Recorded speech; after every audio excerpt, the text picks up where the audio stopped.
Says, I command you today, don't be afraid. This is different than David or Daniel. And David shows up on an assignment to bring food to his brothers. God didn't send him, his daddy did. He shows up to feed them and is confronted by a giant that's bigger than him, that's calling out to him that it's going to kill him, but David defeats him. This is not the same. This is not Daniel, who is shepherd boy, who is Hebrew and child of God. He ain't there with friends, yet Daniel is. Jeremiah, my namesake, finds himself today in front of God, deliberating about the call. And so many people find themselves right here where, God, I'm questioning what I'm called to do. Not if you called me, but do I possess the strength to do what you called me to? I'm talking to anybody who is questioned in the call. I think we find many times, like, Lord, I know that I am acceptable, but am I able? Am I able to do it? Because it seems like it's bigger than me and will supersede me. It will overtake me. But God says, get ready. I need you to get ready for everything that I've created you big enough to do. Yes, it's a crowded table of folk who will spectate before you, but I need you to get ready, because they're not going to be ready for you. You got to know that God prepares the table. Come on, somebody knows Psalms 23. He prepares the table in front of everybody who is frenemy, but then trying to talk, trying to speak, trying to prepare or plan for the depth of me that God says he will prepare it. I just need you to get ready for it. Get ready for them, because they won't be ready for you, because everything God has called you to do, he said, don't let it scare you. I'm in the verse today. He said, don't let it scare you. I command you.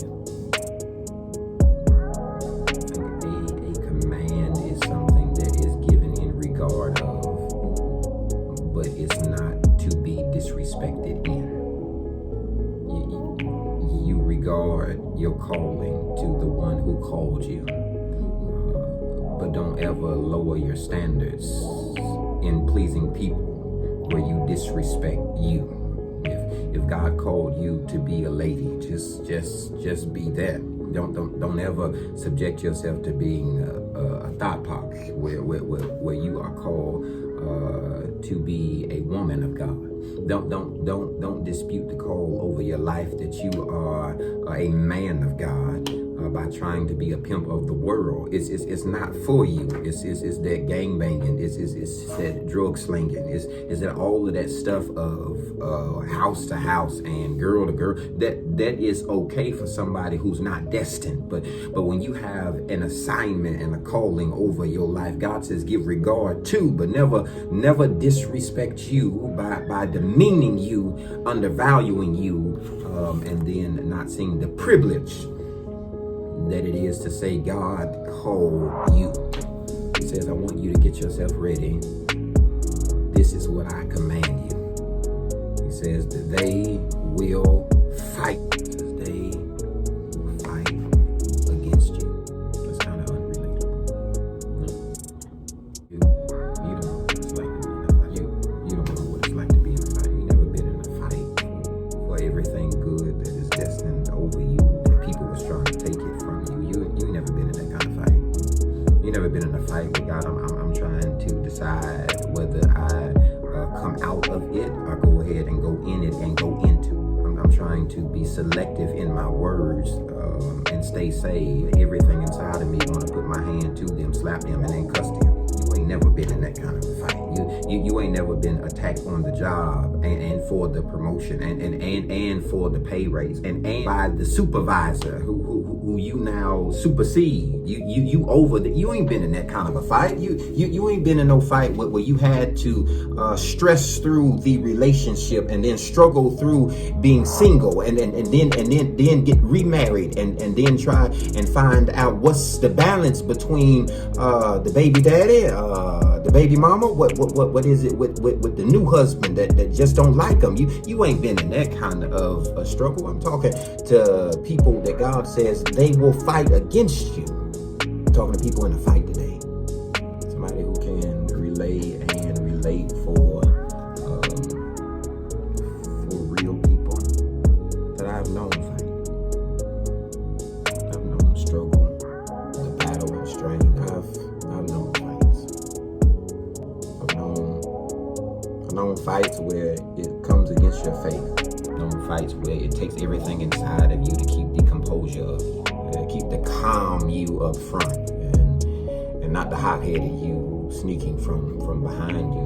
It's a fight that you face because God says that it will come to fight you. But see, it is just it's just the pronoun for what the noun would be. It is they. You have to know that the enemy on today is not some red colored two-horned pitchfork devil who is just in the spiritual. You have to know that the enemy is the inner of people who want the bad on the outer for you. It's that they will be jealous on the inside, envious on the inside, but they'll be smiling on the outside. I'm talking about they who are close to you but don't want to connect to pour into you, only pull and deplete from you. I'm talking about them who will talk about you dying in the street but won't protest with you for the life that you want to save that just died in the street. I'm talking about them who always have something to say if you kneel, if you pray, if you stand but when it is that you die, that they get quiet and selective in their speech. I'm talking about them that look like you but don't come to support you, only want to discount from you. I'm talking about them. They that don't know that God has destinedly assigned something that is greater over your life, over your future, over your line, your generation, your seed. He says they will come to fight you. So God gave me. This is Jeremiah.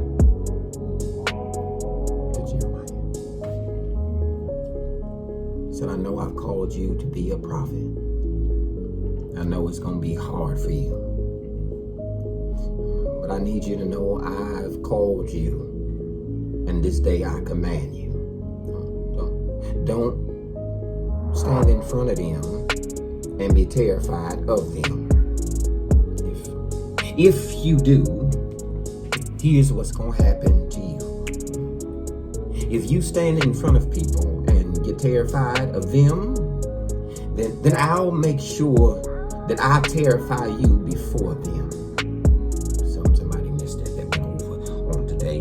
He says, I need you to know what you're called to do is bigger than anybody that stands in front of you. And if you get in front of them and start to stutter off of your words because you stammer from the selection of your mind to say that people who stand in front of you know you better than the God that called you, that you will get terrified of them, I'll make sure that you tremble from everything inside of you to the outside of you. It's cautiously careful that you need to be when you stand before people and don't say what God said to say. He says, I command you today, don't be afraid.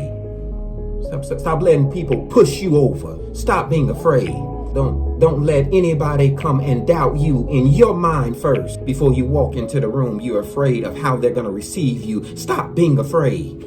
I don't want you to be terrified. Don't be afraid. Don't be scared. Because I will terrify you before them. Before I let you be afraid of them, I'll make you terrifying in front of them. It's the way that you came in. It's not the way that you going out. You came in with your head down, but you about to leave with your head up. You came in asking for a loan, but you about to leave asking them, do you need to lend? I'm talking about God changing the status that you were under and beneath. You were defeated in it against against everybody who stood to defeat you. But God says that know that the defeat is going to turn for you, that they won't see the downfall of you, that this battle won't go for them, that know that God knows better is why he called you, that everything that he assigned for you, prepared through you, would make in front of you, determines that God wins the battle for you. He says they will stand and fight you, but will not overcome you. Jeremiah is just a boy. He's not 29. He's not 40. He's not 60. Jeremiah is just a little boy. And for somebody, I need to tell you in the room on today, this is for the children. The assignment that's on you is too heavy. And though you've been handling it, you've been doing a good job, but God is passing it. He's passing it to the son and passing it to the daughter. They're smaller than you, but they are terrifying of everything that is the assignment that's on you.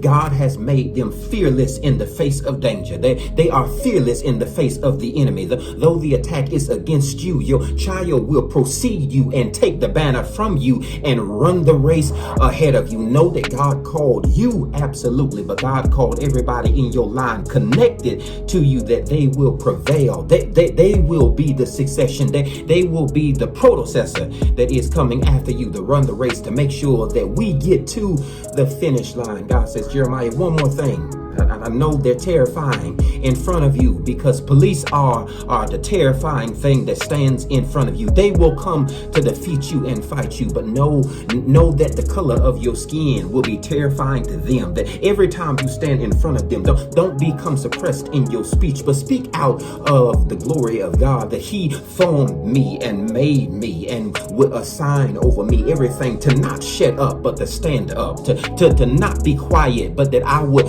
yell out even louder, to not be in protest of me, but that I am in protest for me, to say that my life matters. He said, don't be terrified, because I've called more of you than to stand before them trembling because of a mere man. He says, I need you to know this, that Jeremiah, Daniel, David, rectify, identify, are just resounding reason for years later, bronze skin, wool haired black man. The name Jesus that came to set the captives free, allowed the oppressed man to call himself a proud black man and be free. He was tried and denied. He went to court for stuff that he didn't even do. This is talking to the Breonna Taylors in the room on today, that you have been pressed down in it. This is for all the Ahmaud Arbery's in the room on today, who've been shot by a selection of the people that say you're not worthy of being here. You can't run to get to the finish line. God says he would lay down his life, though they slayed him, that they didn't kill him. Because he was promised to not be killed by anybody, but to freely lay it down. I tell you on today that they had to nail him. They had to pierce him. Oh my God, but at the end of the day, they had to crown him. You have to know that you are tried by it, but you are crowned to it. You are everything that God missioned for you to be. Greater is he. Greater is he that's in you than all the world that stands against you. No, they will come to fight you. But like Jesus early Sunday morning, they will never overcome you.